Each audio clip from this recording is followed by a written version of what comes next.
Point sur actu, Mbotenabino Banso, Peboye, Malamu na journal Labiso Alelo, Kasi Yamboto Banda, Tokobanda Nanu, Naba titre. Tokobanda ba titre na biso na makambu ya insécurité, Oye Salemi na GLM, portail pe clôture ya ndaku ya Joseph Kabila babukaki yango de force et pas ya ba agent ya urbanisme. Parti ya opposant Moïse Katumbi et boyi accélération ya départ ya MONUSCO, bokozwa ba détail nyonso na journal na biso. Front congolais en chute libre, les Congolais se disent inquiets pour na ndenge dollar ezo mataka mokolo na mokolo. Likamboko kamwa bandeko portail na clôture ya ndaku ya Joseph Kabila kuna na GLM babukaki yango na ba agent ya urbanisme encadré na basoda malgré résistance ya ba membre ya PPRD Bolanda. Indaki makasi na lopango ya Joseph Kabila o ezali na GLM po batu ya urbanisme bayeba lobi fo bafungola nzela mituka ebandoleka po bakomisa circulation fluide selon bango. Or ezala ba concession kuna na se ezali ba concession ba konzi mususu balingi nzela esalema po bakitaka na mituka na bango bakendaka ti na ba concession na bango esika basombi ba terrain pembeni ya fleuve. Premier jour ezalaki au Pesimboa mboa lobi 1-1.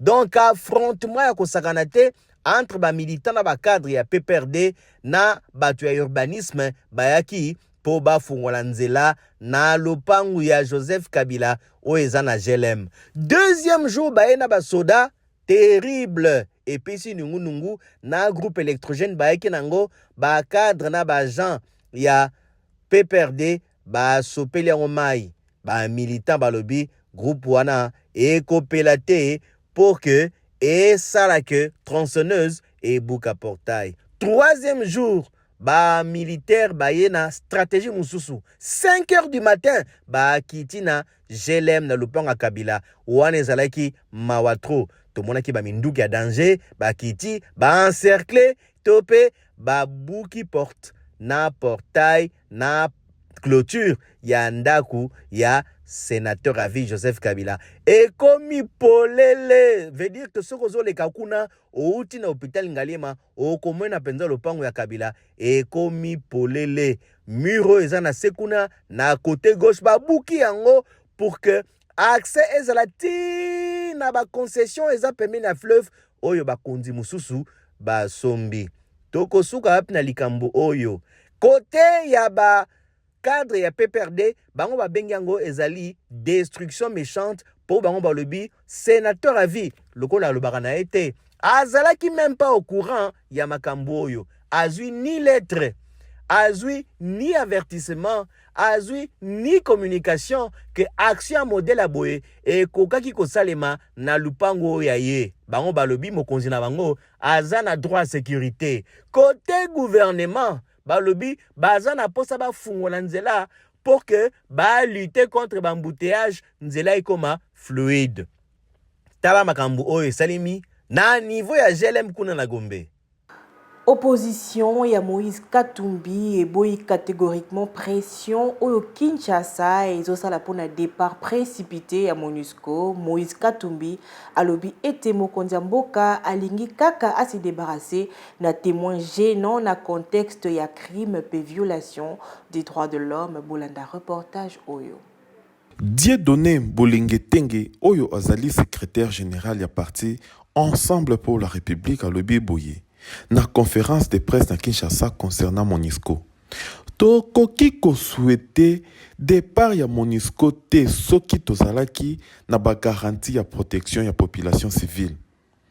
Lelo na Ituri na Nord Kivu, sécurité ya population est vraiment de plus en plus incertain. Secrétaire général d'Ensemble pour la République à poursuivre à lobby, tant que ezalaki groupes armés de ebandaki koboma toningaki tolobake eza hors la loi.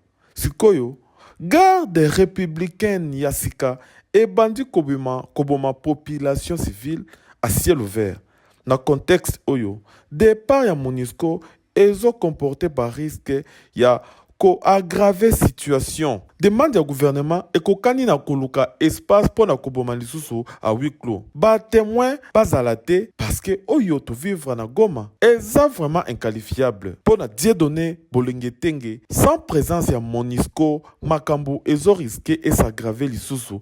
Ba témoin pe ba kozala lisusu te. Pour na biso Monisco il faut kaka atikala na biso. Peut-être après élection il fallait bakende. Tozo estimé que pouvoir légitime de ekozala wana pona kozwa ba responsabilité. Preuve ça que to sengi protection ya Monisco pona ba candidat nyonso. Situation ya makambo o etali dollar taux de change ezali ko inquiéter population congolaise, franc congolais et perdre 21% ya valeur naie.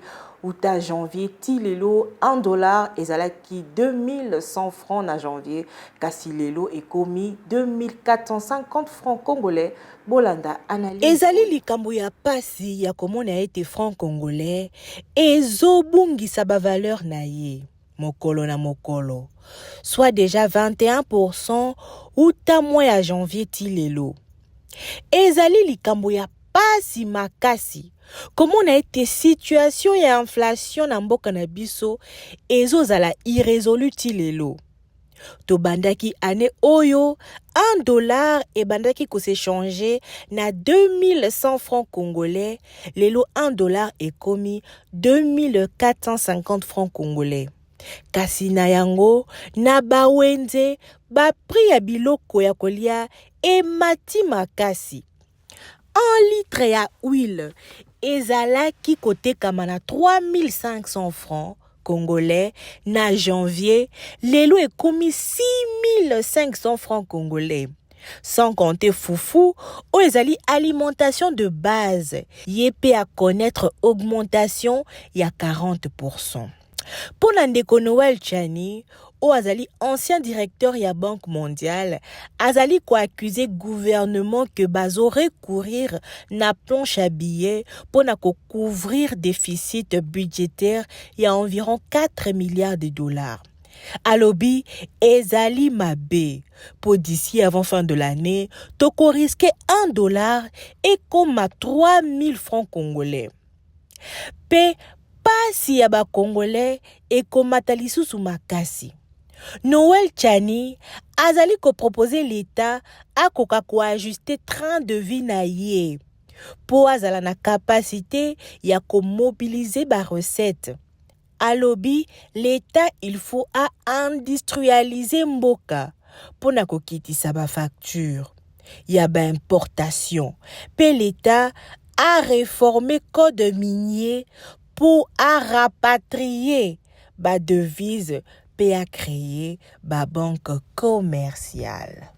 Suite, il y a procès, il y a 6 militaires, il y a garde républicaine, les ala kibongo suspendus mardi le 6 après ba débat entre ba différentes parties, procès et qu'on reprendre mercredi au Yopé ministère public et ça là qui bilan il y a sika il y a ba violation na Goma, tozo le bela 56 civils tués, P75 blessés. Président et à parti politique SID Martin Fayulu a commis au commissaire des Nations Unies na makambo etali droit de l'homme na mboka na biso a dénoncé mort ya ba civil na Goma pe ba violation ya principe ya droit de l'homme. Reportage. Martin Fayulu a tomboli mongongo pe a gangi makasi ye alobi na lettre oyo ya tindeli au commissaire oyo ya droit de l'homme ya ONU que makambo zoleka na RDC ye azo sepela nango te. Martin Fayulu atangi ndenge ba civil bakufi na Goma kuna a partir ya oyo babengi répression oyo manifestation ya batu basalaki contre Monisco.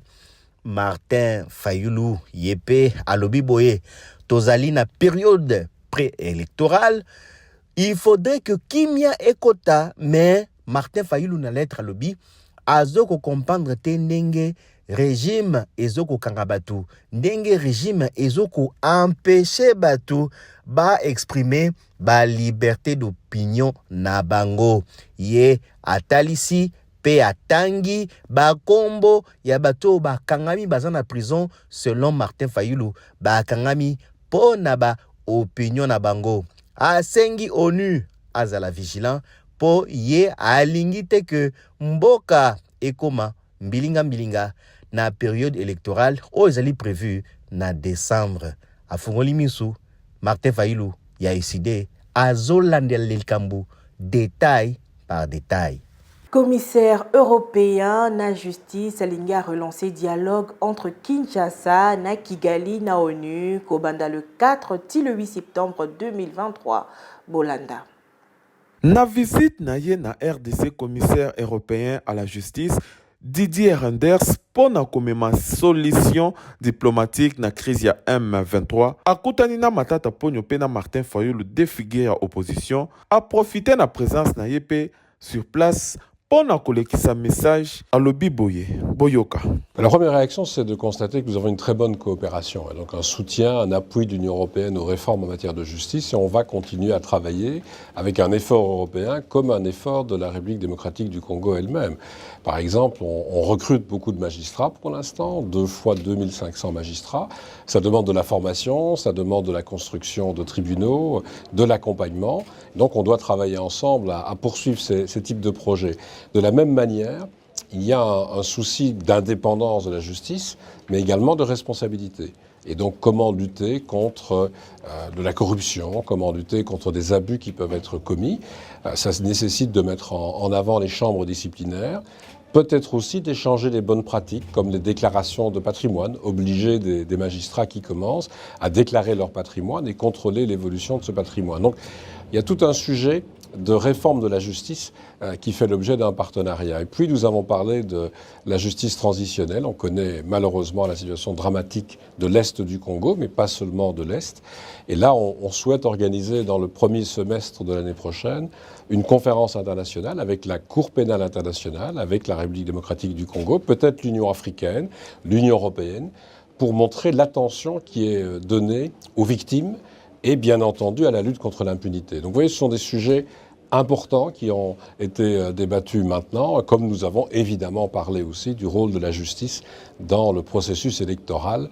Tokomina tango toyebaka nini ba journaux mususu balobi na tiki place na revue de presse.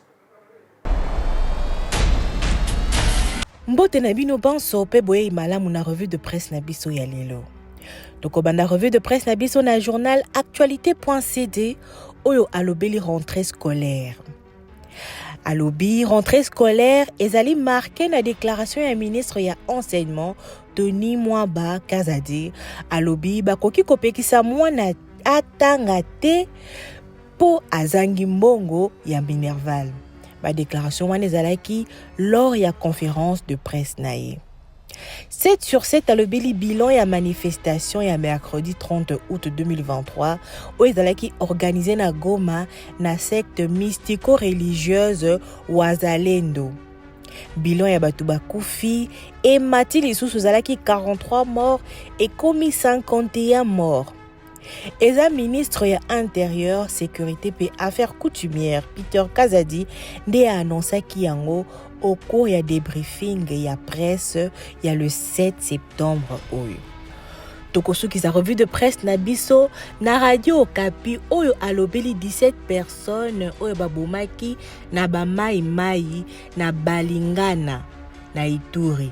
Ba victime bazali pour la plupart batu oyo babande kokende na babilanga na bango misusu pe babomaki bango na bandako. Ezali nyonso wana revue de presse na biso ya lelo. Journal na biso esili pona lelo. Merci na ndenge vous en makabele pona kolanda biso partout dans le monde. Na PCP merci na équipe technique na ya lelo. Tokutani bongo très prochainement. Merci et au revoir.